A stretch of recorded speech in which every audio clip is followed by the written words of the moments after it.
Hello and welcome to A Slice of Pie, the weekly newsish show that we do on this channel. And to start off, we're in sitting position. Why? Well, because I got one of the tripods I've always wanted. I actually got a GorillaPod, which as you can imagine, someone who's shot skateboarding content this year, this is probably a pretty worthwhile upgrade. So yeah. So Let's Make a Game Live will be this Sunday.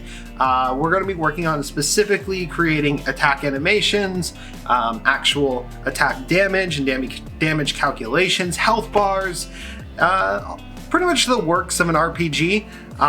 Right now we do have a body and we do have a head, and I need to create some hands. I might do those tonight, but we're moving forward. We're moving forward and we're going to actually do something on this Sunday. Hopefully we'll be able to get something on paper that makes it actually, you know, play like a game instead of just kind of look roughly like one. But all of that hinges on me not destroying my computer this weekend, as I'm going to be working on the Nova build. Nova is getting a couple of new fittings, and I think I have them right here. They look pretty nice. Look at these things. They're little corner fittings. Currently, the configuration is fitting to extender to right angle to fitting, and instead we'll be able to just put two fittings on this little right angle, getting rid of the extender and actually freeing up a lot of space. We are gonna have to recut a couple of tubes, which is gonna be fun. Love doing that. But I digress. As long as everything goes well with that, we should have a lot of Nova content on the channel soon. I do kind of want to talk about, is liquid cooling actually worth it? I want to talk about the experiences of getting up to this point right before we start doing the serious case mods. So yeah, lots of fun stuff is happening with that. And as you can imagine, with October being the next month of the year and me working in retail, my year is pretty much over. There's not going to be much time for me to actually work on things. So I'm actually planning out and budgeting projects, including but not limited to at least 3 computer builds, many things involving these cameras and vlogs of the like, and tons of DIY projects. Honestly, we're trying to fit it all into a budget, and I'm trying to make sure that the next year isn't too busy, essentially, because we've got a game to release in that time and make in that time, to be completely honest. So yeah, there's a lot going on behind the scenes, and of course with Let's Make a Game Live, there's going to be a lot going on camera, essentially, that a lot is happening, a lot's being planned out, and I'm excited for the next year because this is the first year I'm going into it planning projects for YouTube. So that's a big step up from what I've been doing, which is just, you know, this sounds like a good idea, let's go ahead and do it. Alright, that's all of the pie news. Let's go ahead and talk about video game news, because we got some really weird and interesting stories in it this week. Oh, Nintendo. You strange company, you. Nintendo announced a game called Ring Fit Adventure. Now, normally, such a game would be completely out of my interest because of physical activity, but because of YouTube, I'm probably gonna buy it. I'm probably gonna spend money on this thing. It's a ring accessory partnered with a video game that is an RPG about fitness. And if that doesn't sound weird enough, the game actually looks good. Like, way too good for what it is. So yeah, I'm probably going to play it in front of this green screen, and it's gonna be dumb, and I'm probably going to give up before I beat the game, but I'll try it. I mean, It's one of those weird Nintendo moves that come out of like nowhere. We did, I never did a video on it, but I used Labo. Never did 1-2 switch, but still. Ring Fit Adventure, it's a thing. There's also some weird Nintendo Switch Joy-Con news. Now, normal Joy-Con are slightly uncomfortable over time. Actually, they're pretty uncomfortable over time. So, Hori came up with a solution. Just take the Pro Controller, saw it in half, and attach it to the Nintendo Switch. And that's what these Pro Joy-Cons are, for the most part. And from the reviews, they're pretty comfortable and actually are an upgrade to the original Joy-Cons. But there's one catch. You can't just slip them into a controller grip and use them as a Pro Controller. If that were the case, that actually would be an amazing solution for those who want a pro gaming experience or pro level gaming experience on the go like that. I actually would have loved them if that were the case. But unfortunately, they can only be used in handheld mode and have to be attached to the system at all times to work. But Nintendo themselves are also working on a Joy-Con improvement. That improvement is a bendable Joy-Con. Now, these patents are weird, but I guess the idea is to allow the controller to shape more appropriately for long play sessions. It's completely absurd.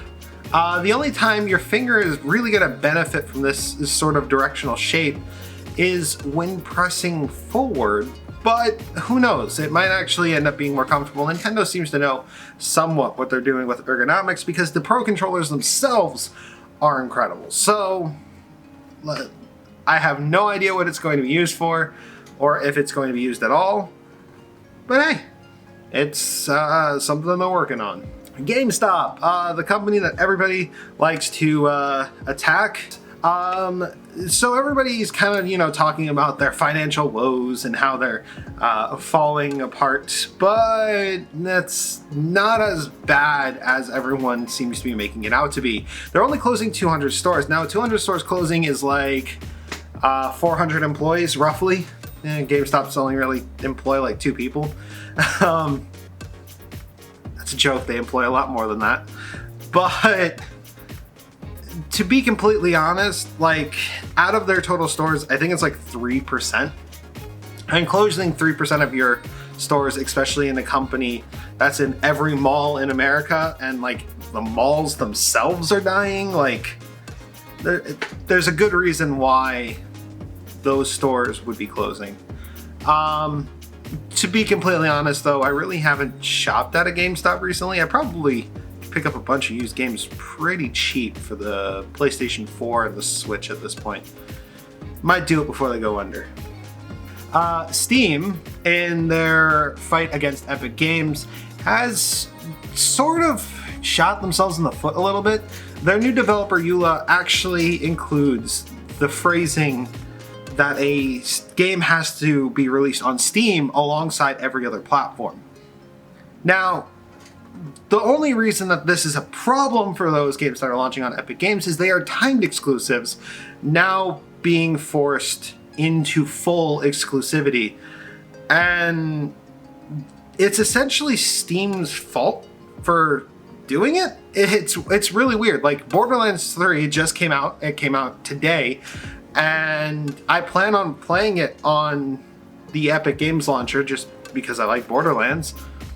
And now there's no reason for me not to buy it there. It's the Steam version essentially will never exist. And since the Steam version will never exist, the only place to buy it is in the Epic Games Store. Or sometimes it'll probably end up on like GOG or Humble Bundle store, but still, I digress. Steam sort of put themselves in a weird situation. It's actually very similar to the one that Sony put themselves in when they created the PlayStation 3. In fact, that's one of the reasons why so many games didn't make it to the PlayStation 3 is because the PlayStation 3 had that in its like EULA. Developers had to launch on PlayStation And that was an issue because PlayStation itself was more difficult to develop for than the Xbox. So games essentially were gated from coming into the platform, and I don't know if this is really going to be the right move for Steam. As a developer myself, it doesn't feel right. Like, right now, Epic is the one essentially paying a bunch of developers to like put their games on there and like guaranteeing things like, you know, money. And Steam is like, but if you take it, you're gonna miss out on all this. And it's like it's weird. Steam sort of made themselves the jerk in like the old 80s films. You don't really like them, but they're not really bad and they're not really wrong. They're just a jerk. Yeah. I don't know. Well, we'll see how that plays out, especially because as it plays out, it could get pretty bad for Steam. Though GamerGuts and I did discuss it, all Steam really has to do to kind of like bump itself up is to actually, you know, start developing its own content again. Which, I mean, Valve, you've already made several great games. Just make more of them, and it should help keep your platform competitive if Epic is able to sway enough people over to the platform, and you pretty much told them they can't come. So yeah, I digress. KFC. So have you ever wanted to date Colonel Sanders? I know that's a sentence that I'm pretty sure a lot of people haven't actually thought they'd ever hear. But in about 10 days, you could do just that. KFC, it's publishing and releasing a Colonel Sanders dating sim. It is dumb, and it is amazing. We're also going to be playing that on this channel because it's free. I've already put it in my Steam wish list to just, you know, pop in when it comes out. Essentially, the game's free promotion, and it probably didn't take very much to make, but the style of it is like specifically Food Wars, and it's so dumb. And it's so great. But that's all the game news. Let's talk about tech news. And to be completely honest, we really don't have much here. Tech news. All right, so what's in the tech news? Well, not much. Apple released a new iPhone. The iPhone 11 is coming out, and the big surprise here, and the only reason we're talking about it, is because it's cheaper now. It no longer costs $750. You're just gonna be paying $699. Actually, to be completely honest, this is kind of a sweet spot in the market. Smartphones at $699 are pretty common, and as sort of the baseline iPhone, that's pretty good.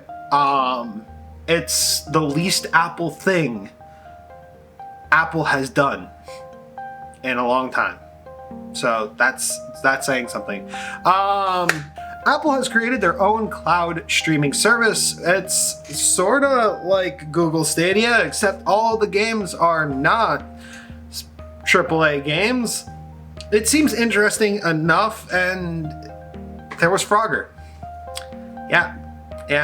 That pretty much is it. That's it for the tech news. That's how slow of a tech week we've been having.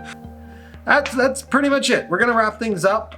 Thank you guys for watching. If you enjoyed watching this video, you can leave a like, comment, subscribe. I do this video once a week. Thank you guys again. Wolfie out.